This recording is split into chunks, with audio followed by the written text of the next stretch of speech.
तो दोस्तों आज देखिए अभिवृद्धि यानी ग्रोथ के बारे में हम लोग पढ़ने वाले हैं। और आप सभी को पता होगा कि सीटेट का एग्ज़ाम बहुत ही नज़दीक है। 8 फरवरी को आप सभी का एग्ज़ाम होने वाला है। तो दोस्तों मुझे ये पता है कि सीडीपी कितना ज़्यादा महत्वपूर्ण है, ठीक है, खासकर सीटेट के एग्ज़ाम के लिए। सीटेट के एग्ज़ाम में जो सीडीपी वाला सेक्शन है ये वैसे तो 30 नंबर का होता है दोस्तों, ठीक है। कितने नंबर का होता है? 30 नंबर का, जिसमें अधिगम एवं अक्षमता और अभिवृद्धि विकास, ठीक है। और भी बहुत सारे सेक्शन हैं, जैसे इंक्लूसिव एजुकेशन यानी समावेशी शिक्षा, ठीक है। और जो आप लोगों के थिंकर हैं जैसे वाइगोत्स्की हैं, जीन पियाजे हैं, तो इन सभी से आप सभी लोगों को प्रश्न दिया जाता है, ठीक है, जिनको आप लोगों को अपनी समझ के आधार पे इनको हल करना होता है, ठीक है। देखिए अगर आप लोगों को सीटेट पास करना है तो सबसे पहले थ्योरी आपको आना चाहिए। अगर आप लोग थ्योरी पढ़ने जाएंगे तो देखिए थ्योरी पढ़ने में काफ़ी ज़्यादा समय लग जाएगा, लेकिन यहाँ पे मैं नोट्स के माध्यम से दोस्तों आप सभी को छोटे छोटे नोट्स के माध्यम से आप सभी को सारा टॉपिक कवर करवाने वाला हूँ अगले 10 से 15 दिन के अंदर में। 10 दिन के अंदर में सारा टॉपिक कवर करवा दूंगा, ठीक है। तो यहाँ पे देखिए सीडीपी से 30 नंबर आता है। और अगर हम बात करें 20 नंबर लगभग आ जाता है हमारा एसएसटी से, ठीक है, पेडागोजी वाला सेक्शन। 15 नंबर हमारा आ जाता है फर्स्ट लैंग्वेज से और 15 नंबर आ जाता है सेकेंड लैंग्वेज से। तो कितना हो जाता है? 30 30 60 हो गया ये। 30 30 60 और 20, यानी कि दोस्तों टोटल 80 नंबर का तैयारी आपका हो जाएगा अगर आप लोगों का सीडीपी अच्छे से तैयार हो जाता है, ठीक है। तो इसलिए दोस्तों आप सभी लोगों को क्या करना है, ये थ्योरी क्लास जो मैं आप लोगों के लिए लेके आ रहा हूँ, इसको अच्छे से करना है। और इसमें आप लोग को कितना स्कोर आ रहा है और आप लोग कितना इसमें समझ बना पा रहे हैं, कहाँ पे प्रॉब्लम हो रही है, ये सब कुछ आप लोग कमेंट बॉक्स खुला हुआ है, आप लोग वहाँ पे जवाब दे सकते हैं, ठीक है दोस्तों। देखिए आज ये फर्स्ट क्लास है, तो आप लोग इस पे थोड़ा सा फीडबैक दीजिएगा कि ये क्लास आप लोगों को कैसा लगा, ठीक है। बाकी दोस्तों चलिए ज़्यादा समय न लेते हुए आज की क्लास को हम लोग स्टार्ट करते हैं और पढ़ते हैं सबसे पहले टॉपिक को, सीडीपी का अभिवृद्धि यानी ग्रोथ को, ठीक है। तो चलिए आज की क्लास को शुरू करते हैं। देखिए अगर बात करें हम लोग अभिवृद्धि यानी ग्रोथ को, तो सबसे पहले समझते हैं ये अभिवृद्धि जो है ये ग्रोथ है, यानी कि वृद्धि है, जिसको आप लोग वृद्धि बोलते हैं। ग्रोथ में से वृद्धि होता है, इसे कहते क्या है, ठीक है, किस चीज को हम लोग वृद्धि कहते हैं या फिर अभिवृद्धि यानी ग्रोथ कहते हैं। देखिए जब हमारे शरीर की संरचना या आकार बढ़ना शुरू होता है तो उसी को हम लोग क्या बोल देते हैं दोस्तों, वृद्धि बोलते थे। जैसे शरीर की संरचना, जैसे हम लोग सबसे पहले पैदा होते हैं, इसके बाद धीरे धीरे हमारा क्या होता है, जो संरचना होता है वो बढ़ता है, ठीक है। यानी कि हम सबसे पहले छोटे होते हैं, उसके बाद धीरे धीरे धीरे धीरे धीरे और बड़ा होते जाते हैं, ठीक है। तो ये हमारे शरीर की संरचना होगी। और आकार में आकार बढ़ना, जैसे आप मोटे हो गए, ठीक है, आप मोटे हो गए, आप पतले हो गए, या फिर आप बीच में के हैं, ठीक है, यानी मिडिल है। तो इस तरह से आकार का बढ़ना, तो जब हमारे शरीर की संरचना या आकार बढ़ना शुरू होता है उसे ही हम लोग क्या बोल देते हैं दोस्तों, वृद्धि बोल देते हैं, ग्रोथ बोल देते हैं, ठीक है। तो इस बात को आप लोग समझ गए। चलिए आगे बढ़ते हैं। देखिए वृद्धि का स्वरूप बाएं होता है, जैसे हम लोग दूर से देख के बता सकते हैं कि यह व्यक्ति लंबा है, ये व्यक्ति मोटा है, ये व्यक्ति काला है, ये व्यक्ति गोरा है, ठीक है।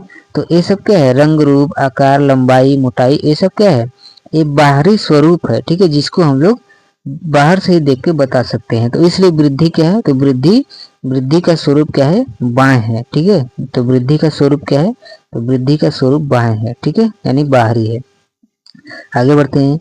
देखिए वृद्धि कुछ समय के बाद रुक जाती है, जैसे दोस्तों जो आपकी लंबाई होती है वो कुछ आयु तक, जैसे लगभग 25 के आसपास आप लोग की लंबाई बढ़ती है, ठीक है। उसके बाद क्या है, आपकी लंबाई रुक जाती है। अगर आप लोग को मोटापा हो रहा है या फिर आप पतले हैं तो एक समय के बाद क्या है, वह स्थिति रुक जाती है। जैसे आप लोग आप लोग लंबा होना चाहते हैं तो एक समय के बाद लंबा होने का जो है उम्र बीत जाता है, उसके बाद लंबा नहीं हुआ जा सकता, ठीक है। तो परिपक्व अवस्था होती है। तो वृद्धि कुछ समय के बाद रुक जाती है। जैसे उदाहरण में देखिए यहाँ पे लंबाई और चौड़ाई दिया हुआ है, यानी कि लंबाई लंबाई रुक जाती है आपको, और यहाँ पे चौड़ाई यानी कि मोटाई से है। ठीक है, तो मोटाई भी आप लोगों की एक समय के बाद रुक जाती है। ठीक है, तो इसमें सिंपल सा कहने का मतलब ये है कि वृद्धि कुछ समय के बाद रुक जाती है, और उसका उदाहरण क्या है, लंबाई और चौड़ाई। ठीक है दोस्तों, इसके बाद देखिए आगे बढ़ते हैं। वृद्धि का मापन यानी मेजरमेंट कर सकते हैं। उदाहरण, हम भार नाप सकते हैं। जो वजन नापने वाला आता है, आप लोग बहुत बार नापे होंगे कि आपका 60 किलो हो रहा है कि नहीं, आपका 62 किलो हो रहा है कि नहीं, आप कितने, आपका वजन कितना है, 55 किलो है, 60 किलो है, या फिर 80 किलो है। किसी का अगर मोटाई बढ़ रहा है तो वो लोग देखते हैं अपना 90 95 के आसपास भाग जाता है, तो वो लोग चिंतित हो जाते हैं। ठीक है, तो ये क्या है, ये एक यंत्र है जिसकी वजह से हम लोग क्या करते हैं, वृद्धि का मेजरमेंट यानी मापन कर सकते हैं। ठीक है, जैसे उदाहरण में भार है, अपने हम लोग वेट को नाप सकते हैं, लंबाई को नाप सकते हैं। आप लोग इंची टेप के माध्यम से अपनी लंबाई को नापते हैं कि आप लोग कितने फीट के हैं, 5 फीट के हैं, या फिर 5 फीट 3 इंच के हैं, या फिर 6 फीट के हैं। जैसे अगर किसी को पुलिस में जाना हो, आर्मी में जाना हो, तो आप सभी लोग क्या करते हैं, अपनी लंबाई को बार बार बढ़ाने की कोशिश करते हैं, और इंची टेप के माध्यम से आप लोग क्या करते हैं, बार बार अपनी लंबाई को नापते रहते हैं। ठीक है, और इसी तरह से अगर मोटाई की बात करें तो एक इस स्वस्थ शरीर भी आप लोग चाहते हैं, क्योंकि पुलिस और आर्मी में जाने के लिए जाहिर सी बात है कि आप लोग का फिटनेस भी चेक किया जाता है। ठीक है, फिजिकल भी चेक किया है, तो आप लोग वेट भी हमेशा नापते रहते हैं कि हमारा वेट 60 किलो है, 65 किलो है, या इस तरह से। ठीक है, यानी कि वृद्धि का हम लोग मेजरमेंट यानी मापन कर सकते हैं, और उसका हम लोग क्या कर सकते हैं, मापन के माध्यम से हम लोग अपनी वृद्धि को, ग्रोथ को जान सकते हैं कि हमारी जो वृद्धि है, जो ग्रोथ है वह कितना हुआ है। ठीक है, तो इसलिए क्या कहते हैं, वृद्धि को मापा जा सकता है, मेजरमेंट किया जा सकता है। ठीक है दोस्तों, आगे बढ़ते हैं। देखिए, वृद्धि केवल परिमाणात्मक होता है। अब परिमाणात्मक से क्या तात्पर्य है दोस्तों, कि जो वृद्धि है, देखिए वृद्धि पहले तो बाएं है, आप लोग पता है, वृद्धि केवल परिमाणात्मक है, यानी कि केवल परिणाम पे केंद्रित होता है। ठीक है, यानी कि बाहर से ही देखने पे पता चल जाता है कि वृद्धि कितना हुई है। ठीक है, तो इसी का मतलब क्या है कि इससे आप लोग समझ लेते हैं परिमाणात्मक से कि वृद्धि परिमाणात्मक है, गुणात्मक नहीं है। ठीक है, क्या है, गुणात्मक नहीं है। वृद्धि क्या है, तो वृद्धि केवल और केवल परिमाणात्मक है। तो देखिए कहीं कहीं पे नेगेटिव, यहाँ पे जो केवल है ये आप लोग टैगवर्ड में नेगेटिव में लेते हैं। ठीक है, नेगेटिव में। लेकिन अगर आपको कहीं पे ये दिखाई दे जाए कि वृद्धि केवल और केवल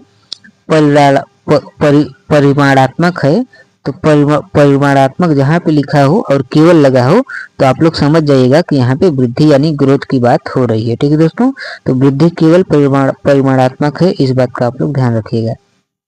इसके बाद देखिए, वृद्धि होने से विकास भी हो सकता है और नहीं भी हो सकता है। एक ऐसे, तो यहाँ पे एक उदाहरण है। देखिए, जब कोई आदमी मोटा होता जा रहा है तो उसकी वृद्धि हो रही है, परंतु ये जरूरी नहीं कि मोटा होने से उसका क्रियात्मक विकास भी बढ़े। जैसे दोस्तों, बहुत सारे लोग ऐसे होते हैं जो मोटे हो जाते हैं तो खेल कूद में या फिर दौड़ धूप में बहुत ही कम हो जाते हैं, मंद हो जाते हैं। ठीक है, तो यहाँ पे यही कहना चाहता है कि वृद्धि होने से विकास भी हो सकता है और नहीं भी हो सकता है। ठीक है, यानी जब कोई आदमी मोटा होता जा रहा है तो उसकी वृद्धि हो रही है, परंतु ये जरूरी नहीं कि मोटा होने से उसका क्रियात्मक विकास भी हो रहा है। कहने का मतलब यही है दोस्तों कि वृद्धि होने से विकास हो भी सकता है और नहीं भी हो सकता है। ठीक है, यहाँ पे दोनों बात आता है। ठीक है दोस्तों, यानी कि बीच का मीटर यहाँ पे चलता है।